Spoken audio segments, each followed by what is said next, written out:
കോഴിക്കോട് പയ്യോളിയിൽ നവവധുവിനെ ആത്മഹത്യ ചെയ്ത നിലയിൽ കണ്ടെത്തി. കൊയിലാണ്ടി ചേലിയ സ്വദേശി ആർദ്ര ബാലകൃഷ്ണനാണ് മരിച്ചത്. പോലീസ് അസ്വാഭാവിക മരണത്തിന് കേസെടുത്തു.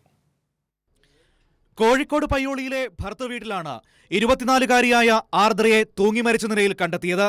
ഭർത്താവ് ഷാനും മാതാവും വീട്ടിലുണ്ടായിരുന്നു. കുളിക്കാനായി പോയ ആർദ്രയെ കാണാതായതിനെ തുടർന്ന് നടത്തിയ പരിശോധനയിൽ തൂങ്ങി മരിച്ച നിലയിൽ കണ്ടെത്തുകയായിരുന്നു എന്നാണ് ഭർത്താവ് ഷാൻ പറയുന്നത്. കഴിഞ്ഞ മാസം 2-നായിരുന്നു ഇരുവരുടെയും വിവാഹം. LLB വിദ്യാർത്ഥിനിയായിരുന്ന ആർദ്ര കഴിഞ്ഞ മാസമാണ് കോഴ്സ് പൂർത്തിയാക്കിയത്. ആത്മഹത്യ ചെയ്യാൻ എന്തെങ്കിലും കാരണമുള്ളതായി ബന്ധുക്കളോട് പെൺകുട്ടി പറഞ്ഞിട്ടില്ല. ആത്മഹത്യയ്ക്ക് ശേഷം പെൺകുട്ടിയെ ഹോസ്പിറ്റലിൽ കൊണ്ടുപോയപ്പോൾ ബാത്റൂമിൽ വീണുവെന്നാണ് അയൽവാസികളോട് പറഞ്ഞത്. ഇതിലൊക്കെ അസ്വാഭാവികത തോന്നുന്നുണ്ടെന്ന് പെൺകുട്ടിയുടെ അമ്മാവൻ അരവിന്ദൻ പറഞ്ഞു. വിവാഹം കഴിഞ്ഞ് 1 മാസം ആയിട്ടില്ല.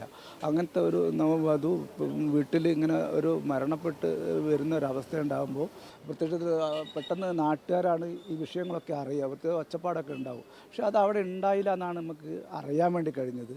അതുമല്ല, നമുക്ക് പിന്നെ ഇന്നലെ ഹോസ്പിറ്റലിൽ വന്നപ്പോൾ ആരോ പറഞ്ഞത് എന്താണെന്ന് വെച്ചാൽ അവിടെ തെറ്റിദ്ധരിപ്പിക്കുന്ന രൂപത്തിലേക്ക് ബാത്റൂമിൽ തെന്നി വീണ് എന്നിട്ട് ഹോസ്പിറ്റലിൽ കൊണ്ടുപോയി എന്നാണ് പറഞ്ഞത്, നാട്ടുകാരോട് പറഞ്ഞത്. ദുബായിൽ ജോലി ചെയ്യുന്ന ഭർത്താവ് ഷാൻ മറ്റന്നാൾ തിരികെ പോകാനിരിക്കെയാണ് മരണം.